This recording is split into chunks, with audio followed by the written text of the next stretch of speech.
죄에서 자유를 얻으려면 보혈의 능력 힘입어라.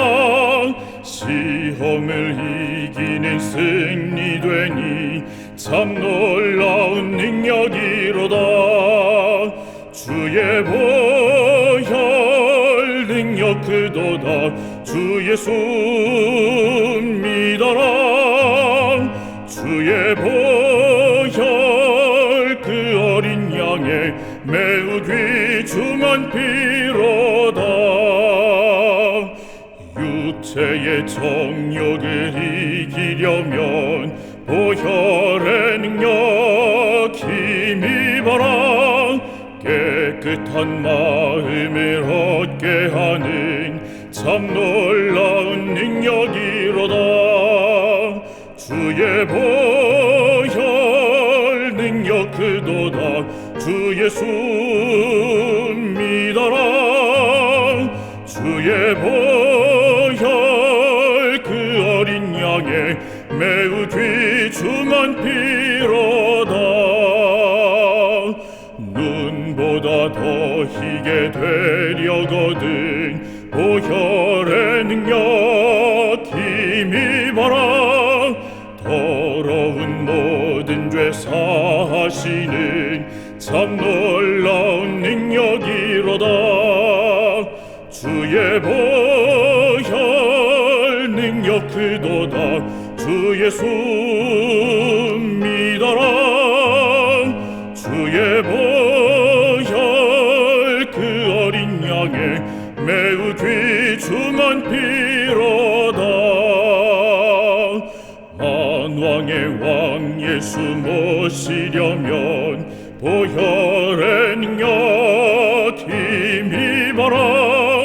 날마다 우리의 찬송 제목 참 놀라운 능력이로다. 주의 보혈 능력 그도다.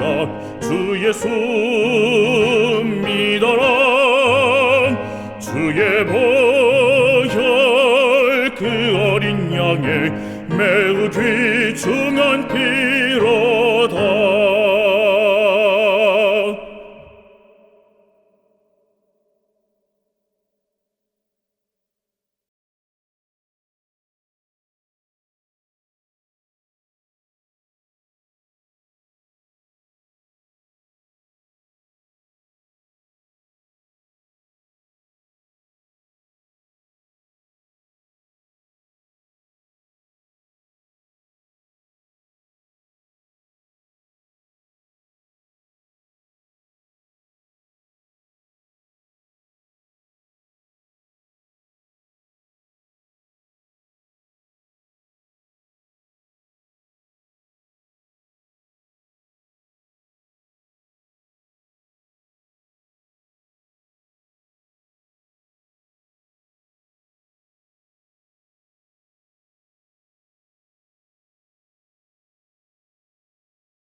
여호와께로 돌아가자.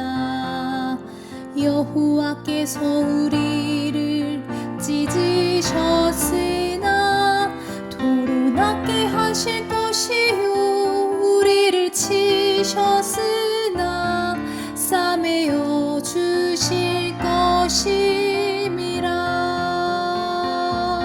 여호와께서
여러분 안녕하십니까?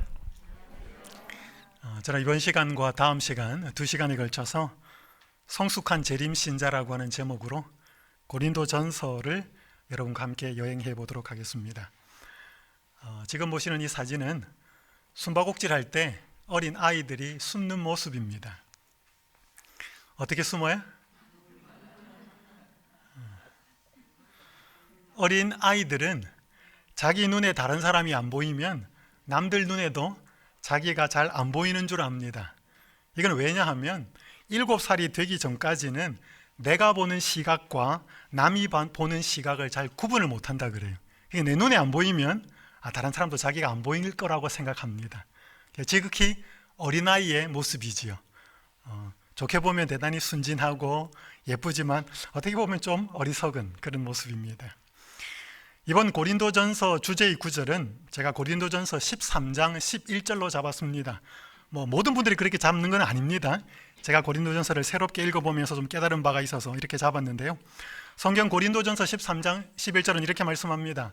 내가 어렸을 때에는 말하는 것이 어린아이와 같고 깨닫는 것이 어린아이와 같고 생각하는 것이 어린아이와 같다가 장성한 사람이 되어서는 어린아이의 일을 버렸노라. 바울이 말하기를 자신이 어렸을 때에는 말하는 것이 어린아이 같고 깨닫는 것이 어린아이와 같고 생각하는 것이 어린아이와 같다가 장성한 사람, 여기 헬라어로는 아네르라고 하는 단어인데 어른이라는 뜻입니다. 그러니까 어른이 되었을 때는 어린아기처럼 생각하거나 깨닫거나 말하지 않았다는 것입니다. 바울은 이 말씀을 고린도전서 13장에서는 새 하늘과 새 땅에 가면 이 땅에서 부분적으로 알던 것이 온전하게 알게 될 것이라는 의미로 사용하고 있습니다. 어린아이와 장성한 사람, 어른이라는 의미로 사용되고 있는데, 그런데 이 어린아이와 같다라고 하는 이 말은 고린도 전서 전반에 흐르고 있는 중요한 사상이에요. 왜냐하면 고린도 교회는 바울이 뭔가 문제가 있어서 그 교회를 향하여서 쓴 편지거든요. 그 문제가 있는 여러 문제들은 성숙하지 못한 데서 기인하였습니다. 미성숙으로 인해서 발생했기 때문에 이 전체를 계속 살펴보면서 이 미성숙 혹은 성숙, 그래서 저는 이번 고린도전서의 키워드를 성숙한 사람 혹은 어른, 장성한 사람이라고 그렇게 잡았습니다. 여러분, 어린아이가 주는 단어에는 이중성이 있습니다. 영어에도 그렇게 적혀 있죠, 그죠? childlike가 있고, 이건 순진한 그런 뜻도 있지만 childish 이렇게 하면 되게 유치한 이런 뜻이 있습니다. 여기에 있어서는 어린아이와 같다라고 말할 때에는 아주 유치한, 잘 삐지고 자기만 알고 하는 그런 모습으로서의 고린도 교회의 모습, 그러면서 대단히 많은 문제가 발생하였고, 그러면 이 문제를 해결하는 방법은 뭐 할 수밖에 없다. 이 미성숙이 성숙함으로 바뀌고 자랄 때 그들이 가지고 있는 문제가 해결될 것이라는 것이 바울이 제시하고 있는 고린도전서입니다. 그럼 이 어린아이와 같다라는 말을 고린도전서는 다르게 설명하고 있습니다. 안에는 고린도전서 3장 1절에서 3절을 보면 형제들아, 내가 신령한 자들을 대함과 같이 너희에게 말할 수 없어서 육신에 속한 자 곧 그리스도 안에서 어린아이들을 대함과 같이 하노라. 내가 너희를 저주로 먹이고 밥으로 아니하였노니 이는 너희가 감당하지 못하였음이거니와 지금도 못하리라. 너희는 아직도 육신에 속한 자로다. 여러분, 고린도 교회는 바울이 처음에 복음을 전했습니다. 그래서 고린도 교회를 세운 사람은 바울이에요. 그러니까 바울이 처음에 고린도에 가서 복음을 전할 때 사람들을 대할 때 어린아이들처럼 대했다는 것입니다. 그래서 여기 보니까 젖으로 먹이고 밥으로 못했다. 이 젖은 어린아이들의 음식이고 밥은 장성한 사람인 어른들의 음식이지요. 그런데 그들이 신자가 되었습니다. 이제 바울은 떠났고요. 그런데 시간이 흘렀는데도 바울이 그 교회의 소식을 들을 때 여전히 들려오는 그들의 문제와 어려움들을 보면 그들은 자라지 못하고 어린아이와 같았다는 것입니다. 그래서 여기 보니까 육신에 속한 자 곧 그리스도 안에서 어린아이들 이렇게 말하는 것으로 보아서 이 바울이 어린아이라고 쓴 표현은 이 고린도전서 내부에서 어떤 단어와 똑같은가 하면, 의미와 같은가 하면 육신에 속한 자, 다른 말로 하면 육의 사람, 이기 때문에 그들에게는 대단히 많은 문제들이 일어났다는 것입니다. 그러니까 여기에서 해결하는 방법은 뭔가 하면 1절에 나와 있는 것처럼 내가 신령한 자들을 대함과 같이 너희에게 말할 수 없었다라고 바울은 표현하고 있는 것처럼 여기 성숙한 사람, 신령한 자는 성령 충만한 사람을 이야기합니다. 그러니까 결국 고린도 교회의 문제는 육의 사람이 없기 때문에 문제가 발생했다는 것이고, 이 문제를 해결하는 방법은 성령 충만한 사람으로 되는 길밖에는 답이 없다는 것이죠. 그래서 고린도 이 전설을 전반적으로 흐르고 있는 미성숙과 그로 인한 문제, 거기에 대한 해답은 장성하고 자라야 한다는 것을 알고서 모든 내용들을 한번 살펴보시면 좋겠습니다. 먼저 고린도전서를 시작하기 전에 서론 부분을 좀 말씀을 드리고 시작하겠습니다. 고린도전서는 사도 바울이 2차 선교 여행 때 고린도에 1년 6개월을 머물렀습니다. 바울의 선교 여행 중에 2차 선교 여행은 3년 정도 이루어졌습니다. 그러니까 3년이라는 기간 동안에 절반을 고린도 교회, 고린도에서 머물렀습니다. 그런데 많은 반대를 당했어요. 바울이 낙심했습니다. 그때 하나님께서 사도행전 18장 10절에서 이렇게 말씀하셨습니다. 내가 너와 함께 있음에 어떤 사람도 너를 대적하여 해롭게 할 자가 없을 것이니 이는 이 성중에 내 백성이 많음이라. 바울이 어떻게 생각해 보면 떠나고 싶었을런지도 모르는데 하나님이 떠나지 마라, 여기 머물러라, 그리고 계속 복음을 전해라. 왜냐하면 이 성중에 내 백성이 많다 라고 하는 말씀을 듣고 계속 거기에서 사역을 하게 됩니다. 후에 바울은 3차 선교 여행 때에도 고린도에 약 3개월을 머물면서 복음을 전하는데, 이때 고린도에 머물 때는 갈라디아서, 로마서를 성경을 기록하였습니다. 편지를 기록했고요. 그러면서 바울이 3차 선교 여행 중에 고린도를 떠나서 에베소에서 약 3년을 체류합니다. 3차 선교 여행은 약 5년 동안에 이루어지는데 3년을 에베소에서 머무를 때 들려오는 소문에 또 고린도 교회의 사람들이, 대표단들이 찾아왔을 때 고린도 교회에 여러 문제가 있다는 사실을 알고 에베소에서 편지를 써보냅니다. 그것이 고린도 전서였습니다. 두 부분으로 나누어져 있습니다. 고린도 전서는 바울은 글로에의 지편으로 전해들은 고린도 교회의 문제, 1장에서 6장까지 전해들은 내용입니다. 글로에의 지편으로 들은 이야기, 이런 문제가 있다고 하더라 라고 하는 게 1장에서 6장이 나와 있고, 고린도전서 16장 17절에 보면 몇 사람이 에베소에 있는 바울을 찾아옵니다. 그러면서 뭔가 그들에게 서면으로 전달을 해요. 바울에게. 그것에 관하여서 뒷부분에서는 바울이 편지를 쓰고 있습니다. 그래서 7장부터 16장까지는 그렇게 되어 있다는 것. 그래서 고린도전서는 총 1장부터 16장까지만 한 3분의 1은 들은 문제에 대해서 편지, 그 다음에 두 번째는 와서 만나서 서면으로 전한 것에 대해서 바울이 알고 문제들에 대한 해답을 적은 것인데, 그 모든 문제는 그들이 영적으로 자라나지 못한 미성숙에 의한 문제였다는 것을 말씀을 드립니다. 자, 첫 번째, 그들이 미성숙했기 때문에, 어린아이와 같았기 때문에 그들에게 생겨난 첫 번째 문제는 분쟁이었습니다. 고린도전서 1장 11절에서 12절은 이렇게 말씀합니다. 내 형제들아, 글로에의 지편으로 너희에 대한 말이 내게 들리니 곧 너희 가운데 분쟁이 있다는 것이라. 내가 이것을 말하거니와 너희가 각각 이르되 나는 바울에게, 나는 아볼로에게, 나는 게바에게, 나는 그리스도에게 속한 자라 한다는 것이니. 또 고린도전서 3장 3절에 보면 너희는 아직도 육신에 속한 자로다. 너희 가운데 시기와 분쟁이 있으니 어찌 육신에 속하여 사람을 따라 행함이 아니리요. 그러니까 어린아이와 같아. 아까 육신에 속했다, 그 다음에 육의 사람이다, 같은 말이라 그랬습니다. 그 대표적인 그게 뭐냐 하면, 여러분 어린아이들은 자기 좋아하는 사람 좋아하고 이렇게 잘 끼리끼리 그렇게 해서 시기와 분쟁이 있었다는 것입니다. 특별히 지도자를 두고 그렇게 분쟁이, 파당이 생겨났던 것인데, 네 부류가 있었습니다. 바울, 여러분 당연히 바울을 쫓는 사람들이 고린도 교회에는 많았습니다. 왜냐하면 고린도 교회는 바울이 처음에 복음의 씨앗을 뿌리고 세워졌기 때문에. 그런데 아볼로라고 하는 사람을 따르는 무리들도 있었습니다. 성경에 보면 아볼로는 알렉산드리아 출신 유대인이었습니다. 대단히 학식이 많았고 침례 요한의 가르침을 받았습니다. 그래서 그가 성경도 잘 알았지만 한계가 있었습니다. 그가 에베소에 왔을 때 신실한 한 부부를 만납니다. 그 부부의 이름은 아굴라와 브리스길라. 그 사람들을 에베소에서 만나서 이 브리스길라와 아굴라가 아볼로에게 예수님에 대한 더 깊은 복음을 제시를 합니다. 그 복음을 듣고 더 성장하여서 고린도에 가서 복음을 전합니다. 그랬더니 이 특별히 지식 있는 사람들은 아볼로의 가르침을 좋아했습니다. 그러니까 아볼로를 따르는 또 한 무리가 있었다는 것입니다. 그 다음에 세 번째는 게바, 베드로죠. 여러분, 예수님의 12제자 중에 사도 중에 수석 제자 아니었습니까?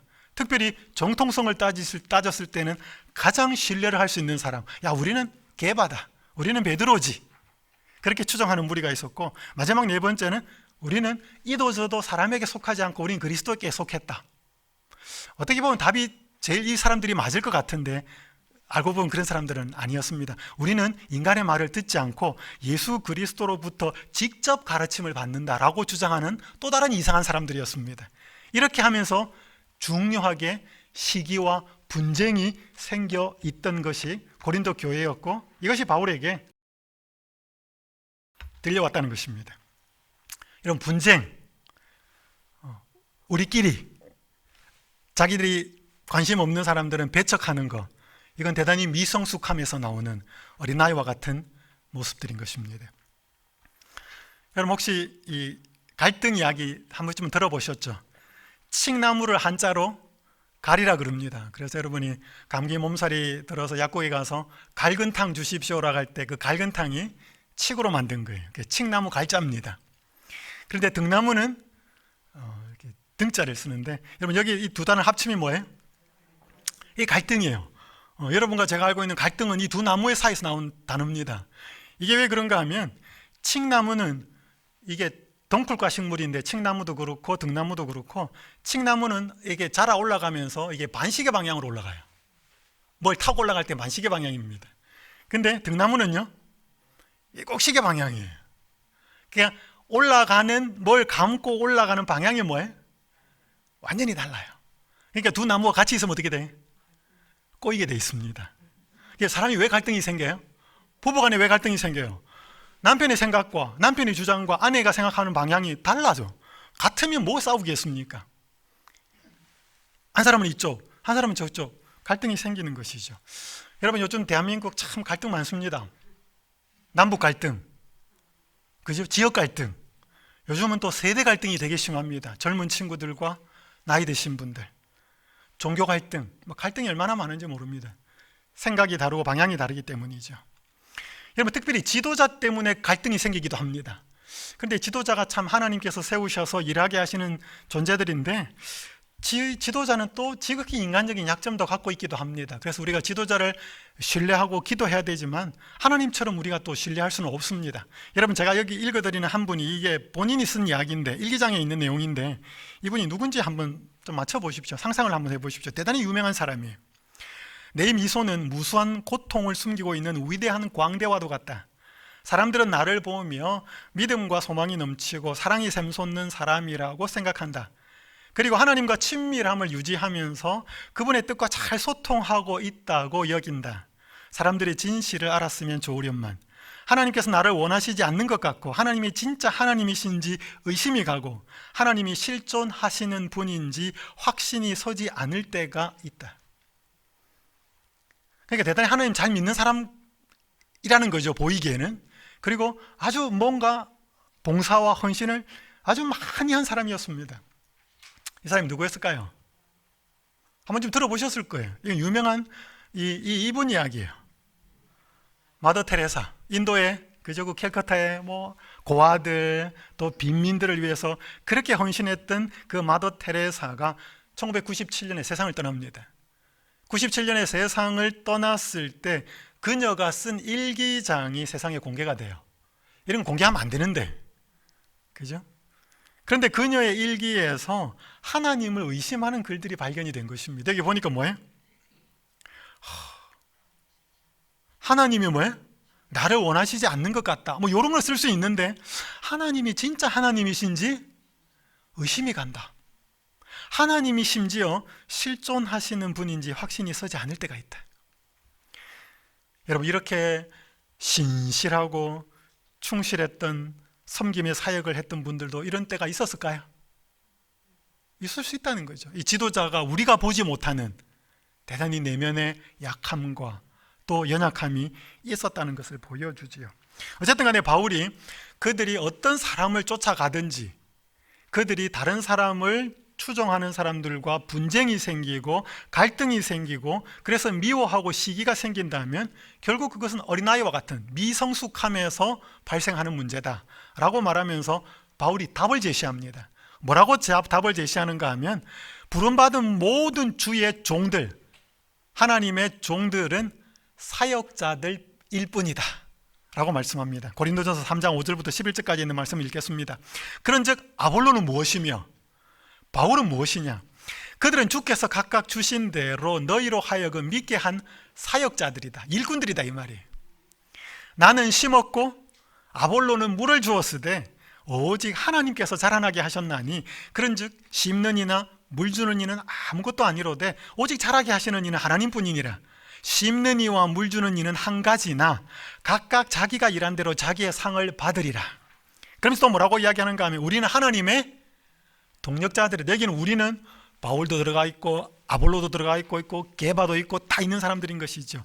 첫 번째는 우리는 사역자들이라고 그랬고 우리는 하나님의 동력자들이다, 같이 일하는 사람들이다.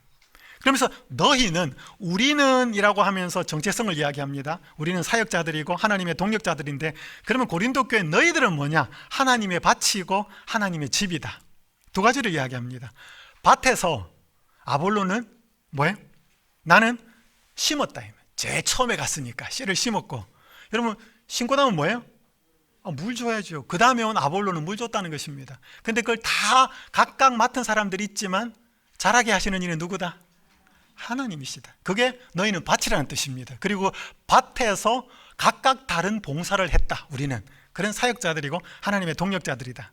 그러면 두 번째는 뭐냐면 하나님의 집으로 비유하는 거예요. 그 집은 내게 주신 하나님의 은혜를 따라 내가 지혜로운 건축자와 같이 터를 닦아두매 다른 이가 그 위에 세우나 그러나 각각 어떻게 그 위에 세울까를 조심할지니라. 이 닦아둔 것 외에 능히 다른 터를 닦아둘 자가 없으니 이 터는 곧 예수 그리스도라.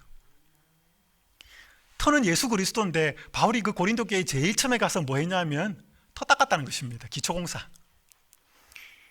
그러니까 이런 거죠. 여러분 여기 연수원에 이제 봄입니다. 주로 연수원에 봄에 오면 뭐 해요? 그분들은 파종합니다. 감자를 심든지 옥수수를 심든지. 그럼 여름에 오시는 분들은 뭐 할까요? 풀 뽑죠, 그죠? 풀 뽑고 별로 하고 싶어 하지 않는 풀 뽑고. 가을에 오시는 분들은 수확해요. 어느 게 제일 좋을까요? 그죠? 근데 여러분 어느 게 중요할까요? 다 중요해요.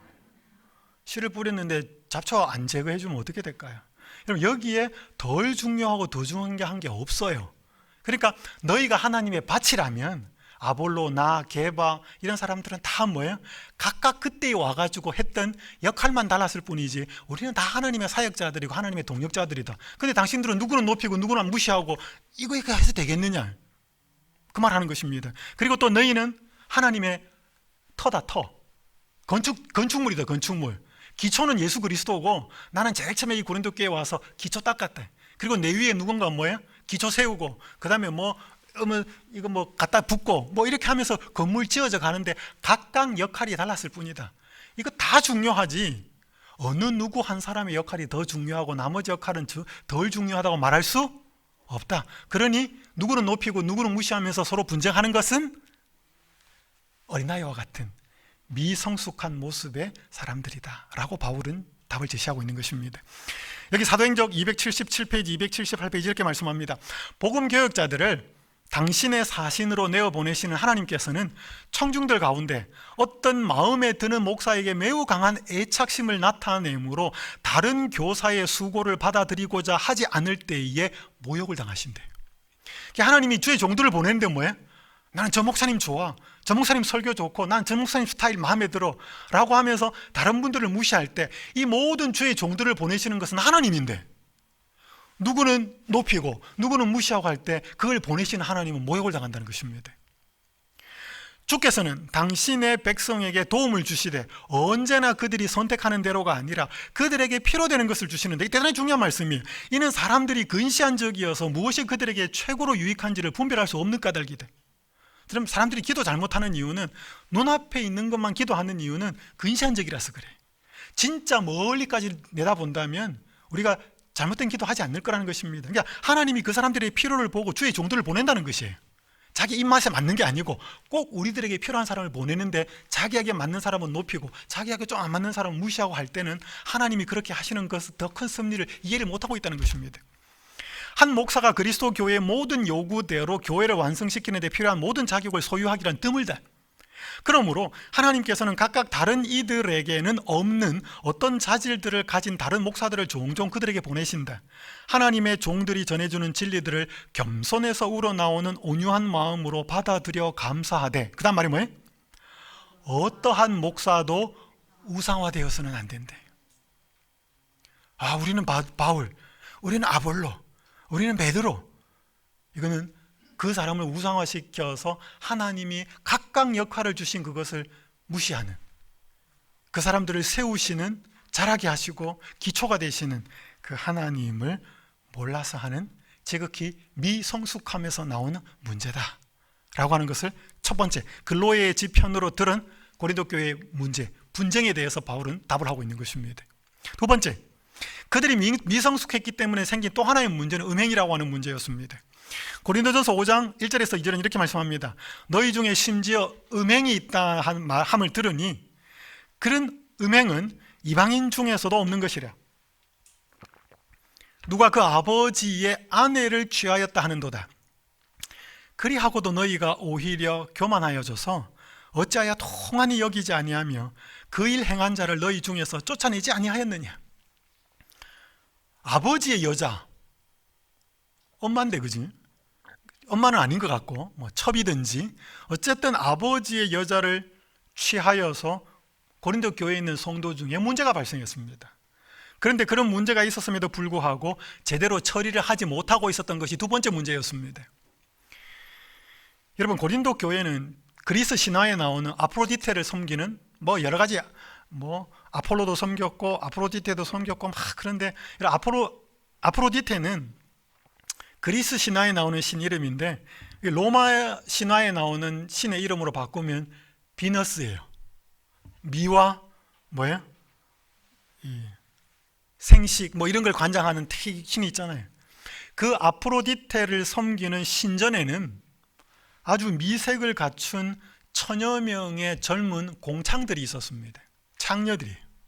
그러니까 그 고린도 교회는 상업도시였기 때문에 여행하는 사람들, 그리고 오는 사람들이 거기 가서 신전에서 의식을 행하고 하고 나면 그 2차로 하는 게 그런 파티, 난잡한 파티였습니다. 고린도 교회가 그런 도시였어요.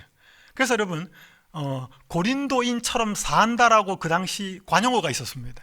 야, 고린도인처럼 너 살고 있어 라고 하는 말은 대단히 난잡하고 방탕한 생활을 하고 순결하지 못하는 삶을 사는 것을 빗대어하는 말이었습니다. 왜? 고린도 교회 사람들이 그랬어요. 그러니까 여러분, 그 사회에 그런 음탕한 문화가 교회에도 들어온 거예요. 그래서 신자들 중에서도 누가 아버지의 여자를 이렇게 된 것이죠. 여러분, 요즘 시간이 지날수록 갈수록 이 음란과 음행의 문제는 영적으로도 물론 관련되지만 육적으로도 실질적인 이 문제는 작은 문제가 아닙니다. 여러분, 제가 목회를 할 때 상담을 전공하고 상담 일을 하는 한 여청년으로부터 직접 들은 이야기예요. 어느 날 자기가 이 전화로 상담을 하는 사람이었는데 전화를 받았더니 한 남자가 전화를 했대요. 그러면서 이제 상담을 하면서 고민을 털어놓는데 자기 아내 외에, 결혼한 사람이었는데 자기 아내 외에 다른 여자한테 관심이 생겼다는 것입니다. 그래서 이거 어떻게 하면 좋겠느냐고 상담 전화를 한 거예요. 그 결혼 안 한 아가씨가 상담사였는데 뭐라고 답을 했을는지 되게 궁금했어요. 뭐라고 상담을 했습니까? 제가 물었어요. 그랬더니 그 아가씨가 제게 이런 이야기 했습니다. 선생님이 그렇게 그런 마음에 그런 생각이 생기셨는데 마음 가는 대로 선생님이 했을 때 얻게 될 유익이 뭐고 좋은 게, 그리고 마음 가는 대로 해가지고 그게 문제가 생기고 탄로가 났을 때 가족에게, 직장 사람에게 다 그것이 알려졌을 때 선생님이 잃어버릴 손실이 뭔지를 한번 정확하게 한번 생각을 해보시면 좋겠습니다. 그렇게 상담을 했다는 거예요. 그러니까 아무 말을 하지 않고 전화를 끊더래요. 그래서 제가 들어보니까 상담 잘한 것 같다고 제가 그렇게 말을 해준 적이 있습니다. 여러분, 우리 누구를 언급하지 않아도 그죠? 서울시의 시장, 그죠? 누구 또 정치인, 이런 어떤 은밀한 이런 일을 해가고 한 뒤에 그것이 발광되고 났을 때는 여러분, 그 사람들이 모든 걸 다 잃어버리잖아요. 그 일을 계속할 수 있겠습니까? 가족과의 관계가 이혼부터 시작해서 아버지로서, 부모로서 그 자녀한테 권위가 서겠습니까? 이 쾌락을 쫓아서 선택한 그 결과는, 그것이 드러났을 때에는 모든 걸 다 잃어버립니다. 죄가 그렇게 만드는 것이지요. 여기 산상보음 118쪽 이렇게 기록합니다. 죄는 그 가운데 빠지는 모든 사람들에게 불명예와 불행을 가져다 준대요. 여러분, 다 잃어버립니다. 진짜 그 짜릿한 그 쾌락적인 어떤 그것을 얻고자 나를 향하여 관계를 맺고 있는 모든 사람들의 신뢰와 그것들을 다 한꺼번에 내어줄 만한 그런 일인가? 우리 한번 계산을 해봐야 됩니다. 그죠? 우리 집 지을 때, 할 때 비용 따져보듯이 내가 뭔가 행하려고 하고 선택하려고 하는 일이 어떤 결과를 초래할지 우리는 정확하게 한번 따져볼 필요가 있습니다. 그런데 이게 세상적으로만 그렇지 않다는 거예요. 문제는 이런 음행에, 이런 일들이 교회 안에도 들어온다는 것입니다. 이게 화이트닝 교회중은 2권에서 한 말인데요, 이게 1868년에 교회를 향한 호소라고 하는 제목의 글을 통해서 글에 나와 있는 것입니다. 저는 이거 보고 충격받았습니다. 이게 지금으로부터 150년 전의 이야기인데 교회를 향하여 하시는 말씀이에요. 명목상의 교회들은 음란과 간음, 범죄와 살인으로 가득 채워져 있다. 그것은 저열하고 유격적인 욕망의 결과이다. 그러나 그런 것들은 감추어 있다. 높은 지위에 있는 목사들에게도 죄가 있다. 그러나 그 경건의 가면으로 덮고 있으며 그들의 어두운 행위를 가려주고 있다. 그들은 해가 바뀌어도 그 위선을 가지고 있다. 명목상의 교회들의 죄는 하늘에 미쳤으나 마음이 정직한 자들은 빛을 보게 될 것이며 그들 가운데에서 나오게 될 것이다. 여러분, 그게 가려워져 있지, 이 교회 안에도 너무너무 많다는 거예요. 여러분, 이 원인이 뭔가 하면 성령 충만하지 못해서, 육의 사람이어서, 어린아이와 같아서 이런 문제들이 일어난다는 것입니다. 바울은 거기에 대한 답을 주고 있습니다. 우리의 몸은 예수님의 것이다. 여기 고린도전서 6장 13절에 보면 음식은 배를 위하여 있고 배는 음식을 위하여 있으나 하나님은 이것저것을 다 폐하시리라. 몸은 음란을 위하여 있지 않고 오직 주를 위하여 있으며 주는 몸을 위하여 계시느니라. 여러분, 여기 보면 음식은 배를 위하여 있고 배는 음식을 위하여 있다라고 하는 말은 영어 성경에 보면 따옴표로 되어 있습니다. 이거는 그 당시 사람들이 쓰는 관용적인 표현이었습니다. 여러분, 고린도 도시는 헬라화된 전형적인 헬라화 도시거든요. 여러분, 헬라 철학에 영은 귀하고 육은 천한 거예요. 그러니까 육을 무시하는 거예요. 여기서 보니까 음식은 배를 위하고 배는 음식을 위하고, 여기 배는 육체를 가리키는 겁니다. 그러니까 음식은 뭐예요? 우리 먹고 싶은 대로 먹고, 이게 서로 이렇다는 것입니다. 이거는 몸을 함부로 해도 좋다라고 하는 그 당시 육은 어차피 소멸될 거고 영만 살아남을 것이니까, 이게 헬라 철학에 기인하고 있는 것입니다. 이것이 그대로 교회에 들어왔다는 것이죠. 그래서 어때? 육은 이거 다 영이 중요한 것이. 여러분, 그래서 몸이 대단히 중요하다는 것을 바울은 고린도전서 15장에 부활을 설명할 때 그 몸이 다시금 새롭게 되어서 부활할 것을, 몸이 대단히 중요하다는 것을 바울은 설명하고 있습니다. 그렇게 말하고 있지만 하나님은 이것저것들을 다 폐하실 것이다. 몸은 배를 위하여 있는 게 아니고, 음식 먹고 싶은 거 먹고 쾌락적으로 있는 게 아니고, 여기 하는 바울의 표현은 답을 주면서 몸은 음란을 위하여 있는 게 아니고 쾌락을 위하여 있는 게 아니고 오직 주를 위하여 있다. 이유는 주도 우리 몸을 위하여 계시느니라. 예수님이 우리 몸 함부로 취급하지 않아. 예수님이 우리 몸을 구원하고 우리의 마음을 회복시키기 위해서 십자가에 달려 돌아가셨어요. 그러면서 계속 이야기합니다. 너희 몸이 그리스도의 지체인 줄을 알지 못하느냐.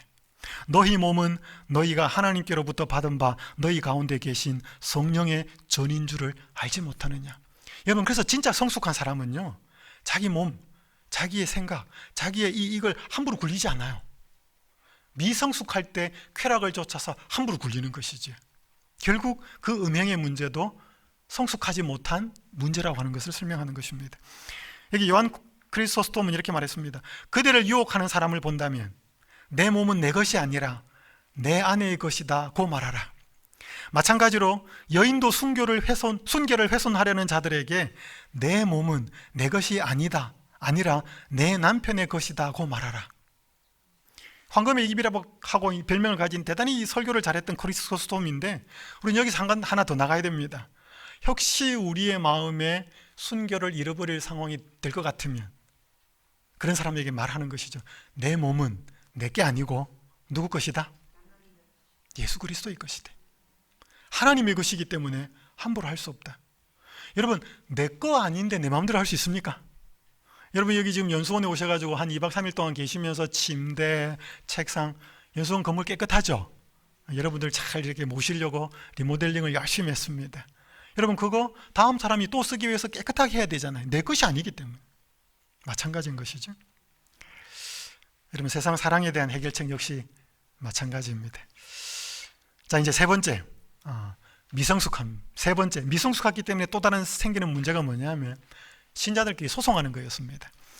고린도전서 6장 1절에서 일정 뒷부분에 이렇게 말씀합니다. 너희 중에 누가 다른 이와 더불어 다툼이 있는데 구태여 불의한 자들 앞에서 고발하고 성도 앞에서 하지 않느냐. 내가 너희를 부끄럽게 하려 하여 이 말을 하노니 너희 가운데 그 형제 간의 일을 판단할 만한 지혜 있는 자가 이같이 하나도 없느냐. 형제가 형제와 더불어 고발할 뿐더러 믿지 않는 자들 앞에서 하느냐. 너희가 피차 고발함으로 너희 가운데 이미 뚜렷한 허물이 있나니 차라리 불의를 당하는 것이 낫지 아니하며 차라리 속는 것이 낫지 아니하냐. 고린도 교회가 가진 성도들의 미성숙한 속에서 발생한 세 번째 문제는 믿는 사람들끼리 문제가 생기는데 해결이 잘 안 돼가지고 소송을 해가지고 안 믿는 재판관 앞에 문제를 갖고 갔다는 것입니다. 너희가 문제가 생길 수 있다, 서로 안 맞아서. 근데 그것을 너희 문제를 해결할 만한 믿는 사람이 도대체 아무도 없었느냐 이 말이지. 그렇게 법원에 갖고 가가지고 저 교회 다니는 사람들끼리 저래가지고 싸웠대. 이게 말이 되느냐 이 말이에요. 여러분, 한번 생각해 보십시오. 자식들이 서로 법정 다툼을 벌인다면, 소송을 한다면 부모 마음이 어떨까요? 여러분, 요즘에 한국의 가족들끼리 하는 소송이 몇 년 사이에 5배가 늘었대요. 제가 책을 한 권 보니까. 훨씬 더 이제는 부모 자식도 없고 형제 자매도 없고 엄청난 소송을 한다는 것입니다. 자기 이권 때문에. 여러분, 그걸 부모가 보고 있으면 어떡해? 더 어른이 보고 있으면 얼마나 가슴 아플까요? 하나님을 믿는다고 하는 신자들이 그렇게 미성숙하여서 내 것만을 고집하고 내가 손해를 보지 않도록 하기 위해서 서로가 서로를 헐뜯으면서 안 믿는 사람들 앞에 가서 문제를 할 때에 우리 하나님 아버지의 마음은 어떠시겠느냐 이 말이죠. 이거는 육의 사람이 하는 일이라는 것이죠. 차라리 너희가 문제 해결이 안 되거들랑 뭐 하고 말아라? 손해보고 말았으면 좋겠다.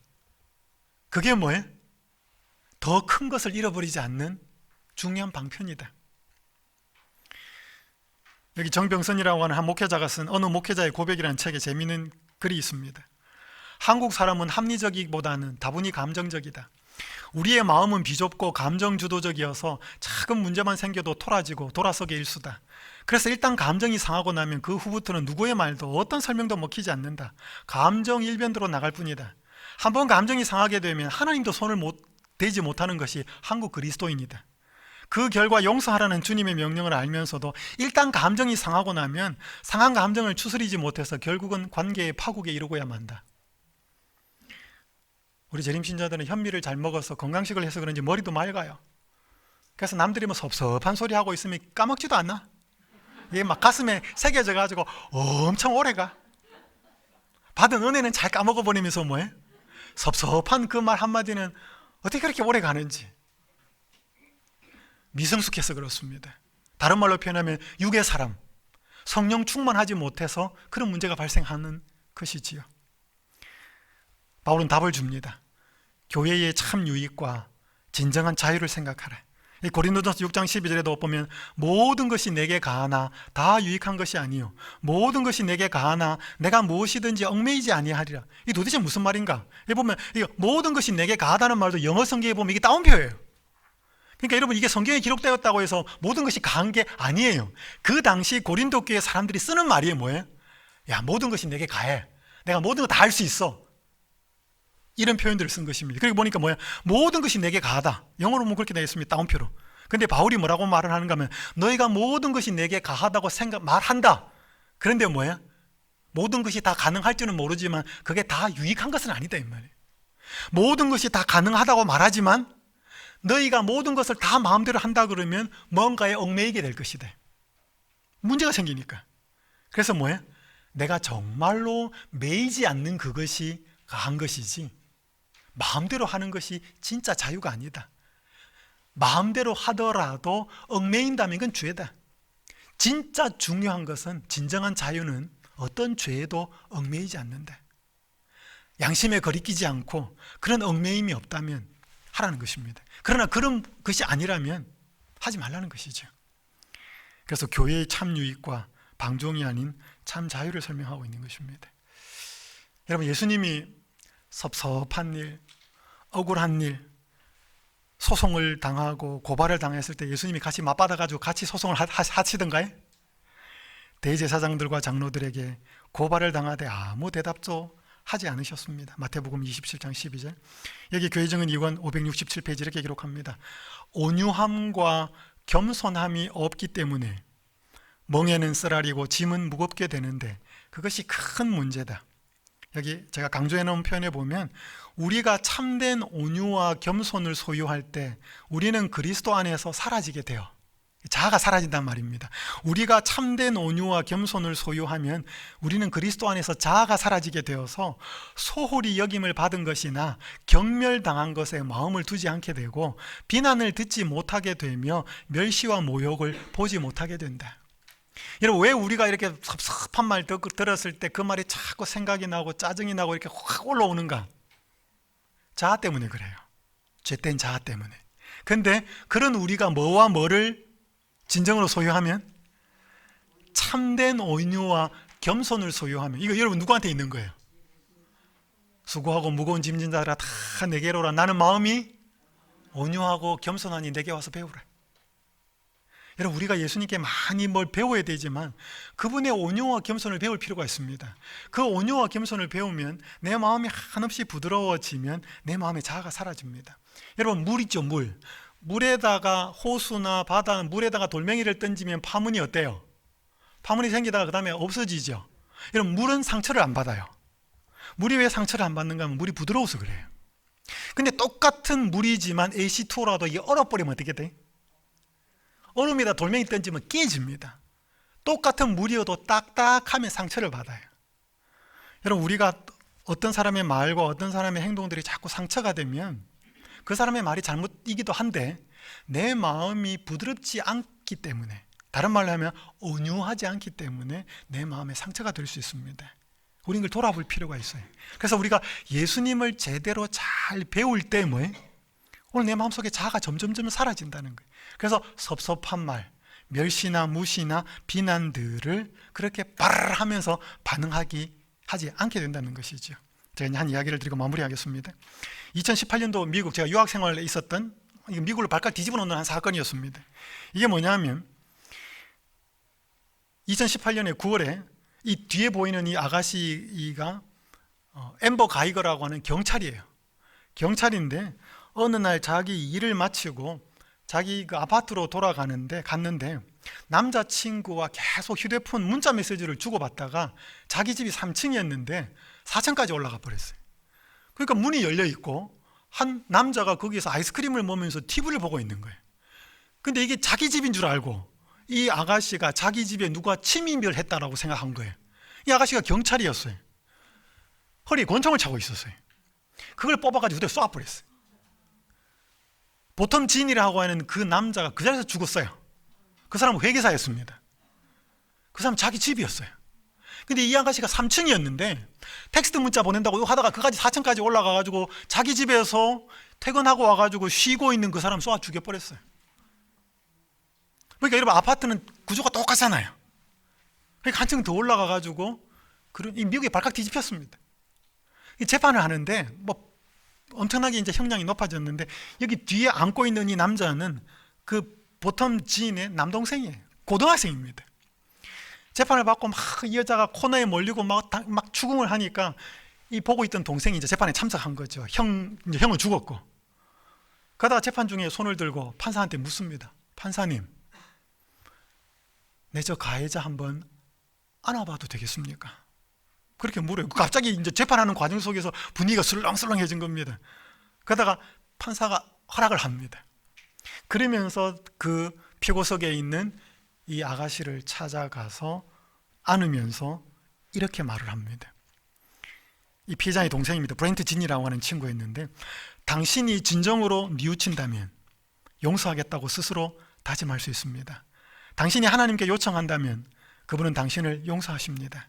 나는 당신이 교도소에 가는 걸 원치 않습니다. 나는 당신이 제일 잘 되기를 바랍니다.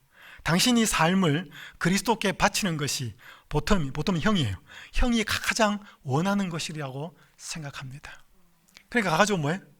내 형 대신해서, 형은 없으니까 형 대신해서 용서하겠다는 것입니다. 그리고 내 형이 정말로 바라는 것이 있다면 당신이 삶을 그리스도께 바치고 당신의 삶을 그리스도께 드려서 참 그리스도인으로 사는 것이 내 형이 가장 바랄 겁니다. 그러면서 형 이름으로 용서하는 거예요. 이 일이 있고 나서 뉴스에, 신문에 엄청나게 많이 보도가 됐습니다. 여러분, 이 브렌트 고등학생이에요. 이 친구의 마음속에 어떻게 이런 생각이 들어갔을 수 있었겠느냐는 것입니다. 이건 저절로 된 생각이 아니고 뭐예요? 그리스도가 주신 마음이고, 이거 성령이 주신 마음이죠. 성령 충만한 마음이 되었을 때 서로 내 것과 내 것을 챙기고 손해보지 않으려고 하는 어린아이와 같은 마음, 육의 마음의 모든 문제들이 해결된다는 것을 보여주는 것입니다. 그래서 이제 적용을 하면서 마무리하겠습니다. 여러분, 이 고린도 교회에 있었던 그 흐름을 타고 있는 깊은 속에 있는 그 근본 문제는 미성숙함, 어른이 되지 못해서, 육의 사람이 되어서 성령 충만하지 못해서 생긴 문제를 이야기하고 있는 것입니다. 여러분, 그러면 우리가 성숙하기 위해서, 자라기 위해서 우리가 해야 될 것이 있을까요? 그게 뭘까요? 여기 모리스 벤덴에 쓴 한 책의 글을 읽어드리면서 마무리하겠습니다. 의도적인 노력과 자발적인 노력 사이를 구분하는 것은 그리스도인의 삶을 사는 데 내포되어 있는 노력을 이해하는 중요한 일이다. 그리스도인 생애를 사는 데는 온갖 종류의 노력이 요구되고 있다. 그러나 한 가지 같이 씁니다. 시작. 한 가지 의도적으로 해야 할 노력은 하나님과의 교통을 구하는 일이다. 그 결과로 다른 것들에 대한 동시적인 노력이 필연적으로 따를 것이다. 그러니까 여러분, 우리가 용서도 해야 되고 사랑도 해야 되고 인내도 해야 되는데, 그거는 원인이라기보다는 따라서 나오는 결과들이에요. 그래서 여러분, 뭔가 미운 사람이 생길 때, 아니면 나하고 맞지 않는 사람과의 갈등이 있을 때, 뭔가 나하고 안 맞을 때 그 사람들을 사랑하려고 하고 인내하려고 하고 용서하려고 하는 것도 필요합니다. 근데 그것은 잘 안 돼요. 그래서 우리가 그때 해야 될 게 뭔가 하면 하나님께로 돌아가야 된다는 것입니다. 그래서 하나님과의 교통의 관계를 다시 돈독히 하는 것이라는 것입니다. 여러분, 그렇게 하기 위해서 때때로 우리는 자주 성경을 봐야 되고 하나님 앞에 무릎을 꿇어야 되고, 이렇게 2박 3일 동안 재림신앙 기도회로 연수원에서 한다 그러면 이때 오는 거죠. 이때 와가지고 뭐예요? 그동안 소원했던 하나님과의 관계를 회복시키는 게 뭐예요? 다시 한번 우리의 마음에 미성숙에서 어린아이와 같은 마음에서 자라나는 길로 선택하는 것이지요. 이번 한 주간 여러분들께서 이 짧은 기간 동안 오셨지만 이 성경 연구, 우리 재림연수원의 강사 목사님들과 성경을 여행하시면서 다시 한번 내가 어린아이와 같은 마음을 가졌다면 장성한 사람, 육의 사람에서 영의 사람, 성령 충만한 사람, 신앙적인 어른으로 다시 한번 성장하게 되는 그 계기가, 또 그러한 과정, 그러한 삶의 결과가 되기를 간절히 바라면서 오늘 고린도전서의 첫 시간의 말씀을 마치도록 하겠습니다.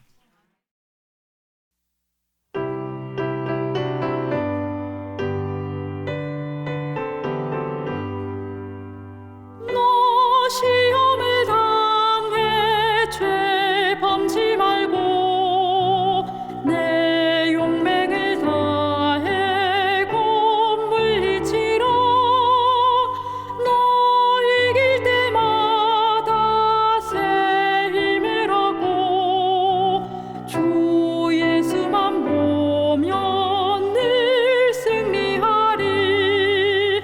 우리 구주의 힘과 그의 위로를 빌라. 너의 인도자 예수 항상 도와주리. 내 친구를 삼가 잘 선택하고 내 연예를 삼가 늘 단정하라. 내 열심을 다해 늘 충성하고 온 정성을 다해 주 섬기여라. 우리 구주의 힘과 그의 위로를 빌라. 너의 인도자 예수 항상 도와주리. 잘 이기는 자는 상 받으리니 너 낙심치 말고 늘 전진하라. 내 주 대신 예수 힘 주시리니 주 예수를 믿어 늘 승리하라. 우리 구주의 힘과 그의 위로를 빌라. 너의 인도자 예수 항상 도와주리.